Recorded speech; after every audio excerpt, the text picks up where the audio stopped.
और आज के वीडियो में भाई मैं बात करने वाला हूँ बॉयज़ क्लब के बारे में।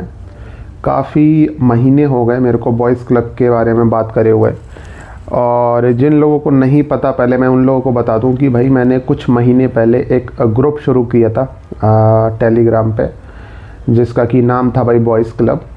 और ये ग्रुप बेसिकली उन लड़कों के लिए था, उन पुरुषों के लिए था जो कि भाई ज़िंदगी भर शादी नहीं करना चाहते हैं, ज़िंदगी भर अनमैरिड रहना चाहते हैं। उन लोगों के लिए ये ग्रुप शुरू हुआ था और काफ़ी ओवरवेलमिंग मेरे को रिस्पांस मिला था यूट्यूब पे भी और टेलीग्राम पे भी। काफ़ी सारे लोगों ने ज्वाइन किया था, सपोर्ट किया था मेरे को इस चीज़ में। और बॉयज़ क्लब में भी स्टार्टिंग में 1.5-2 महीना काफ़ी एक्टिव रहते थे लोग, काफ़ी मैसेज वगैरह होते रहते थे, चैट में डिस्कशन होता रहता था। वॉइस कॉल का एक फ़ीचर होता है टेलीग्राम ग्रुप में, तो वॉइस कॉल भी चलती रहती थी। इस टाइप से बहुत सारे लोग जो है अपनी बात रखते थे और आपस में एक दूसरे से इंटरेक्ट करते रहते थे। तो जो पर्पस था मेरा बॉयज़ क्लब बनाने का, वो पर्पस मेरे को एक्चुअली फुलफ़िल होता हुआ दिख रहा था बॉयज़ क्लब में।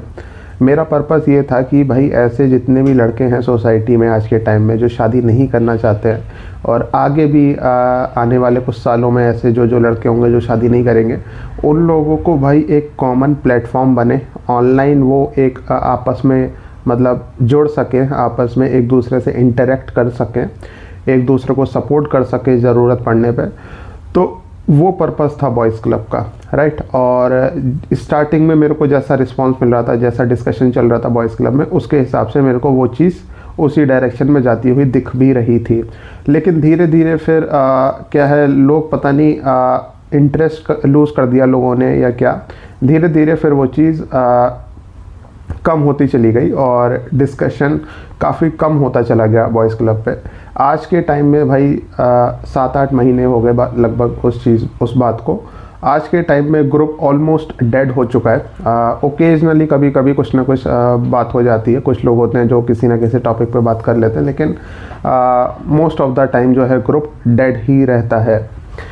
तो इसका एक जो सबसे बड़ा रीज़न मेरे को समझ में आता है वो ये है कि भाई बहुत सारे लड़कों को, ख़ास तौर से अनमैरिड लड़कों को, यंग लड़कों को एक कॉमन ग्रुप में कंट्रोल कर पाना, या फिर उनको कहूँ मैं अच्छे से ऑर्गेनाइज्ड वे में ग्रुप को चला पाना मुश्किल होता है इतने सारे लड़कों के साथ में।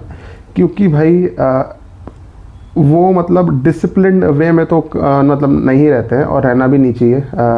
जो यंग मैन होता है, गर्म खून होता है भाई, उनको इनडिसिप्लिन्ड ही रहना चाहिए। लेकिन वो चीज़ थोड़ा कंट्रोल करना मुश्किल हो जाती है, और वो जब एक लिमिट के बाहर चली जाती है ना, तो वो सारी चीज़ें फिर ओनर के ऊपर या फिर एडमिन के ऊपर आ जाती हैं, राइट। तो इस चक्कर में हम लोगों ने थोड़ा ट्राई किया था बॉयज़ क्लब को कंट्रोल करने का, उसमें थोड़ा गाइडलाइंस इशू करने का।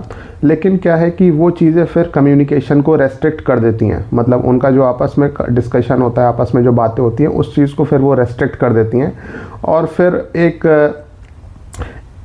ऐसा डिस्कशन नहीं हो पाता जो जिसको लोग एंजॉय करें, क्योंकि लोग जब खुल के बात नहीं कर पाते फिर वो एंजॉय नहीं कर पाते उस चीज़ को, राइट। तो ये एक ऐसा एक्सपीरियंस था मेरा, मतलब ये एक ऐसी चीज़ थी जो मैंने बॉयज़ क्लब बनाने के बाद ही सीखी। मेरे को ये चीज़ पहले नहीं पता थी, राइट, कि ऐसा होगा। तो उसकी वजह से हम लोग को मतलब काफ़ी गाइडलाइंस वगैरह इशू करनी पड़ी, काफ़ी कंट्रोल करना पड़ा। लेकिन धीरे धीरे उसकी वजह से लोग इंटरेस्ट लूज़ कर दिया लोगों ने बॉयज़ क्लब में, और फिर वो डिस्कशन जो है वो डेड हो गया। आज के टाइम में मेंबर तो काफ़ी हैं बॉयज़ क्लब में, लेकिन एक्टिव मेंबर्स नहीं हैं, तो एक तरीके से मैं उसको डेड ग्रुप ही मानता हूँ। लेकिन इसमें जो सबसे बड़ी चीज़ है वो ये है कि जो आइडिया था बॉयज़ क्लब को शुरू करने के पीछे का, वो आइडिया ख़त्म नहीं हुआ है। उस आइडिया पे काम करना ख़त्म नहीं किया है मैंने। मैं जो है अपनी तरफ से आज भी उस आइडिया पे लगा रहता हूँ, काम करते रहता हूँ, कुछ ना कुछ उस चीज़ को और बड़ा बनाने की कोशिश करता हूँ। भले ही उस चीज़ को हम एक टेलीग्राम ग्रुप के ज़रिए इम्प्लीमेंट नहीं कर सकते, लेकिन मैं ट्राई करता हूँ कि ऑनलाइन एक ऐसा प्लेटफॉर्म, एक ऐसी कम्युनिटी ज़रूर बन जाए जो कि सिर्फ अनमैरिड पुरुषों के लिए हो, अनमैरिड लड़कों के लिए हो, राइट। और फ्यूचर में भी मैं कोशिश करूँगा कि या तो यूट्यूब लाइव के ज़रिए हम ये चीज़ इम्प्लीमेंट कर सकते हैं, क्योंकि यूट्यूब लाइव में भी एक चैट का ऑप्शन होता है, चैट की विंडो होती है साइड में, तो वहाँ पे लोग जो है डिस्कशन कर सकते हैं आपस में, है ना। और वो उसको इतना रेस्ट्रिक्ट करने की भी ज़रूरत नहीं है, क्योंकि उसमें जो रिस्पॉन्सिबिलिटी होती है वो किसी एक पर्सन की नहीं होती है, वो पूरी कम्युनिटी की होती है, लोगों की होती है। तो उसमें थोड़ा हेल्दी डिस्कशन हो पाएगा। इसके अलावा मैं थोड़ा लाइव डिस्कशन की भी करने का सोच रहा हूँ आने वाले टाइम में, कि बहुत सारे जो अनमैरिड पुरुष हैं जो शादी नहीं करना चाहते हैं, वो क्या करेंगे, ऑनलाइन जुड़ेंगे और ऑनलाइन चाहें तो अपना फेस रिवील करेंगे, अपना कैमरा ऑन करेंगे। अगर नहीं करना चाहेंगे तो सिर्फ अपना ऑडियो वो लोग शेयर कर सकते हैं, और आपस में 10-12 लोग इस तरीके से बात करेंगे, अलग अलग टॉपिक्स पे डिस्कशन करेंगे, और उस डिस्कशन को बाकी लोग लाइव सुन सकते हैं या देख सकते हैं, राइट। तो इस टाइप से कुछ कुछ करने का मैं सोच रहा हूँ आने वाले टाइम में, और उस चीज़ पे काम जारी है मेरा जो लाइफ का एक पर्पस है वो यही है कि मैं अनमैरिड लड़कों के लिए काम करूं, जो लड़के शादी नहीं करना चाहते हैं, उनकी लाइफ थोड़ा इजी बने, है ना। उनके पास एक ऑप्शन होना चाहिए, मेरे हिसाब से लड़कों के पास एक ऑप्शन होना चाहिए कि भाई अगर वो शादी नहीं कर रहे हैं तो उनके पास एक दूसरा ऑप्शन भी होना चाहिए, एक अच्छी लाइफ जीने का।